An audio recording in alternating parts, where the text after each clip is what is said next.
अगर देश की तरक्की के लिए चाहते हो तो वास्तविक बनिए और वैज्ञानिक सोच दृष्टिकोण अपनाइए। अपने आप को पहचानिए, चमत्कार भी और धर्म भी तुम हो। अगर नास्तिक बनूं तो मैं फिर आस्तिक मेरे साथ में जुड़ता है। इसलिए वास्तविक बनिए और अपने पास वैज्ञानिक दृष्टिकोण को अपनाते हुए बुद्धि से सही और गलत की पहचान करना सीखिए।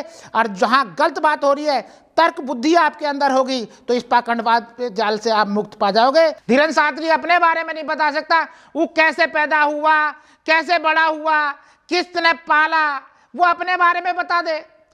देखो चमत्कार बता देता हूं, सबसे बड़ा चमत्कार बता देता हूं मैं। सबसे बड़ा चमत्कार खुद इंसान है। वो किस चीज से पैदा होता है, कितना बड़ा पैदा होता है, कैसे बड़ा होता है और कैसे फिर वो धीरे धीरे खत्म होने शुरू हो जाता है। तो पाखंडवाद में ना फले, अपने आप को पहचान लो। अपने आप ही आप चमत्कार हो। जिसने अपने आप को मान लिया कि सब कुछ जो हूं मैं हूं और कोई नहीं है, बाकी के तो सिर्फ ठग बैठे हैं, बहरूपे बैठे हैं, नए नए रूप में आते हैं, नए नए समय पे आते हैं। और आस्था के नाम पे सबसे पहले जो भारत देश की महिला हैं, जो घरेणी हैं, उनको ये पौना पंगे जो हैं उनको बहलाने का, उनको धार्मिक आस्थावादी बना करके उन्हें पूजा पाठ में, हवन में, व्रतों में उनका ये शोषण करते।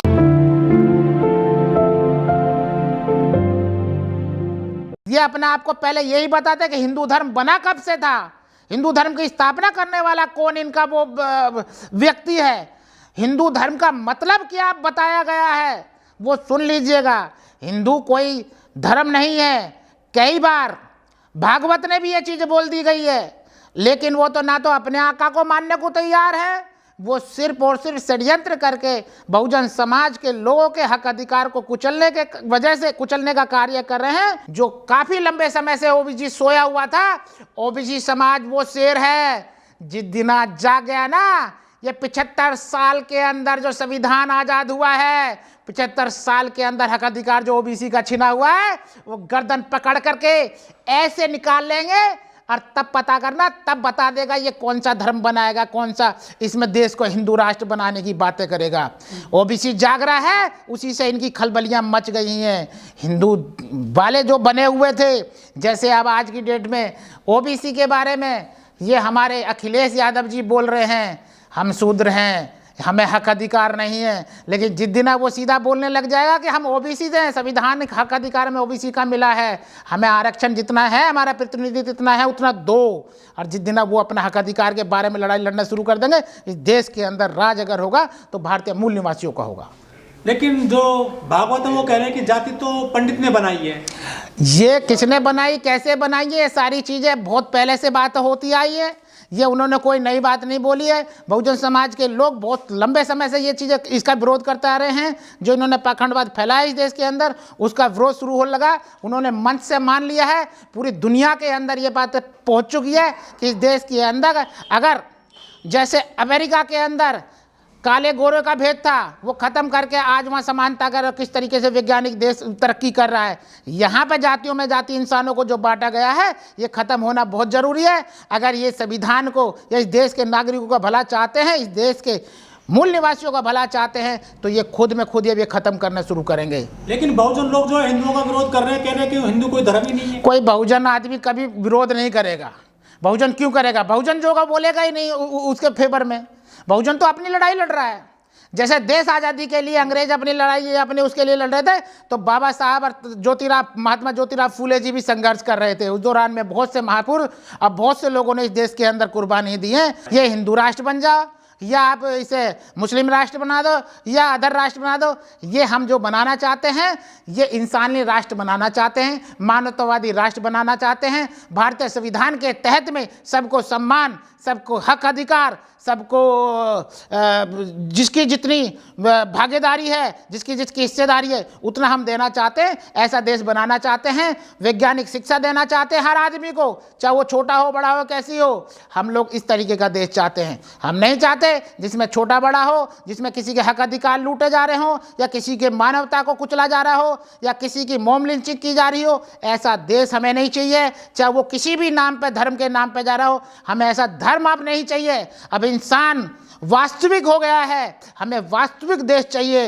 ना तो नास्तिक देश चाहिए ना आस्तिक देश चाहिए, हमें वास्तविक देश चाहिए। और वास्तविक देश जो होगा वो वैज्ञानिक देश होगा। अब वास्तविक देश की डिमांड लगातार जो कर रहे हैं, जो जीवन यापन अपने वास्तविकता के तहत में कर रहे हैं, वही देश तरक्की कर रहा है। माफिया होते हैं, अगर वो किसी के घर पे कब्जा कर लेते हैं, उस घर में कभी भी वो उसकी मरम्मत नहीं कराते हैं, उस घर की कभी सही तरीके देख रेख नहीं करते हैं कि उन्होंने अवैध कब्जा किया हुआ है। जो अवैध कब्जा इस देश के अंदर करने वाले लोग हैं, वो उसको बार बार उसे आज़ाद उसे छोड़ने को तैयार नहीं है। इस भारत देश के अंदर 2001 के अंदर ये क्लियर हो गया था डीएनए के ऊपर, जो भागवत भी पहले बोला था कि भारत में हम लोग भी सब भारतीय मूल निवासी हैं, हम भारतीय संविधान को मानने वाले लोग हैं, बाबा साहब के मानने वाले लोग हैं, हम कलम को मानने वाले लोग हैं, हम इस देश के संविधान को मानने वाले लोग हैं, हमें कानून पर पूरा भरोसा है। लेकिन कानून पर भरोसा रखते हुए भी अगर जो लोग गलत बातें कर रहे हैं या इस देश की जनता को गुमराह कर रहे हैं, उन्हें चेतावनी है कि इस तरीके की भ्रमित बातें फैलाने से उनका ही बुरा होगा। इस देश के नागरिक अब जाग चुके हैं, वो बेवकूफ़ नहीं बनेंगे।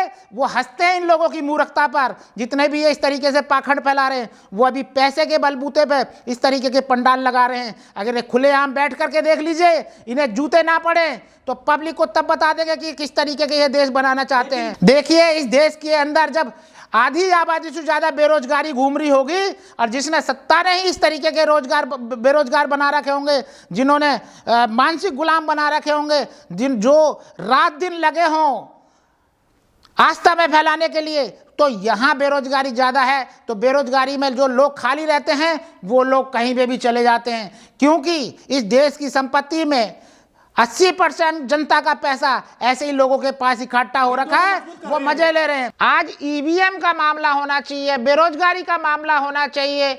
आज की जो सरकारी संपत्तियां बेची गई, वो किस स्थिति में डुबोने की स्थिति करनी शुरू कर दी है, उसके बारे में बात होनी चाहिए। लेकिन हम चर्चा किस पे कर रहे हैं? हम चर्चा कर रहे हैं उस पाखंडवाद पे जिससे मानवता का हमेशा नुकसान हुआ है। लेकिन धीरेन्द्र शास्त्री की काफी तूती बोल रही है पूरे देश में। देखिए, धीरेन्द्र शास्त्री जैसे लोग हमेशा होते रहेंगे। इनका काम हमेशा देश के अंदर पाखंडवाद को फैलाने का काम मिलता है। उससे पहले आसाराम बापू भी जी बहुत जबरदस्त पूरे भारत के अंदर फैला था और लोग उनकी गाड़ियों के टायरों को ऐसे चूमते थे। वो उस टाइम पे उन्होंने पता नहीं क्या क्या गोबर की अगरबत्ती और फलाना डाला, पूरी चीजें चलती है। आज कहाँ है आसाराम बापू? तो धीरेन्द्र शास्त्री जी जो बातें हो रही है, वो शास्त्री जी जो है वो बता देंगे, उनकी भी स्थिति अब आने लग जाएगी। अभी एक केस और खुलने वाला है। एक आदमी गया था, वो लड़की उसकी गायब है, 1 हफ्ते से पता नहीं लग रहा कहाँ है। ठीक है जी, मोरिया समझ के कोई लड़की है, वो गायब है। अभी एक महिला जो है वहाँ वो आस्था की वजह से चली गई, अब वो जिसकी किडनी खराब थी वो वहाँ मर गई है। तो अब जो धीरे धीरे पोल अब ऐसे भी हो गए जो चमत्कार और जादू के जो बात दिखा रहे थे, ऐसे लोग आ रहे हैं आज की डेट में जो हाथ की सफाई और जादूगर है, उन्होंने दिखाया किस तरीके से चमत्कार है। इस पे बहस करना ही बेवकूफ़ी वाली बात है। हनुमान के भक्त हैं सर। देखिए, हनुमान जी के भक्त बन जाओ या आप कृष्ण जी के भक्त बन जाओ या आप ईसाई जी के भक्त बन जाओ, जहां आस्था होगी वहाँ वैज्ञानिक दृष्टिकोण खत्म करने की बातें होती हैं। आप अगर वैज्ञानिक युग के अंदर अगर हम आज कैमरे के सामने बोल रहे हैं, तो आप कैमरे पे क्यों बोल रहे हो? अगर उनके पास में शक्ति है, इसमें बोला हूं मैं कई बार, अगर उसके पास शक्ति है तो वैज्ञानिक उपकरण इस्तेमाल करना बंद कर देना। वो अपने जो उनके भगवानों ने बनाए, जो चीज वो उन्होंने आविष्कार किया है, उसका इस्तेमाल करके बता दें, एक दिन जी करके दिखा देंगे वो, तो मैं अपनी गर्दन कटवा लूंगा। ये सिर्फ पाखंडवाद को फैलाने का कार्य कर रहे हैं। यहां देश के अंदर अशिक्षा इतनी फैलाई गई है, धार्मिक पाठ इतने फैलाए गए। अगर भारत सरकार इस देश के अंदर विकास चाहती है, मैं मोदी से अपील करना चाहता हूं, भारत के अंदर अगर सच में चाहते हैं बाबा साहब के संविधान को, संविधान के द्वार पे जनता को जाने का, संविधान के बारे में जानकारी फैलाने का, उनके बारे में प्रचार करने का, जब इस देश के अंदर हर आदमी उस संविधान की एक एक बात को सही तरीके के कानून को पालन करने वाली बातें समझ में आ जाएंगी, तो यहाँ क्राइम भी कम होगा और यहाँ पे शिक्षा भी बड़ी होगी। देश के अंदर भारतीय सरकार, भारतीय जनता पार्टी जब से आई है, उसने क्या काम किया है?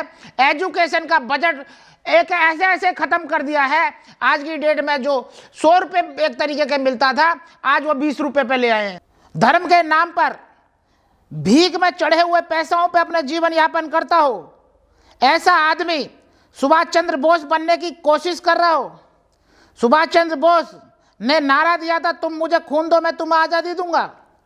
ऐसे लोग जिन्हें कोई नहीं जानता, जो पाखंडवाद फैलाते हैं, अगर ये बातें करने के लिए ये बाबा बने हुए हैं, तो इन बाबाओं का समय बहुत जल्द खत्म होने वाला है।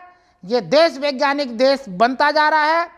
शिक्षित लोग हैं, आज युवा जो है वो, कोई भी आस्थावादी भी अगर युवा है, वो वीडियो देख रहा है और सही गलत की बातों को पहचान रहा है।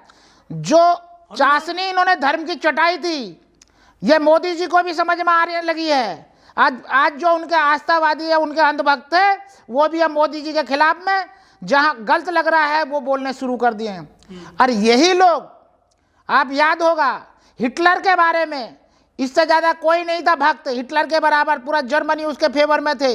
जो विपक्ष था उसको तुरंत मारने का और उन्हें ख़त्म करने का काम करेगा। तो हिटलर के साथ किस तरीके का व्यवहार हुआ और किस तरीके से उसने अपने आप को गोली मार के ख़त्म किया गया।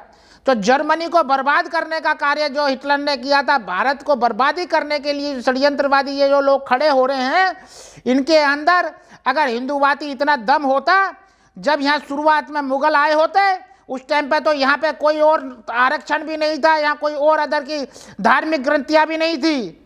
उस टाइम पे इन्होंने ये देश को गुलाम करवाया। जब ये 500-700 साल मुसलमानों ने यहाँ राज किया, उसके बाद में अंग्रेज आए। ये अंग्रेजों को सभी उस देश को नहीं, उस टाइम पे भी आरक्षण लागू नहीं था, लेकिन अंग्रेज आने के बाद में जैसे ही देश आज़ाद हुआ है और देश के अंदर भारतीय संविधान लागू हुआ है, तो इनके अंदर जो भारतीय संविधान दबे कुचले, उनको सदियों से जो हक अधिकार नहीं दिलाया गया था, उनको दबाने का ये षड्यंत्र है। जो हिंदू वाली बातें करते हैं,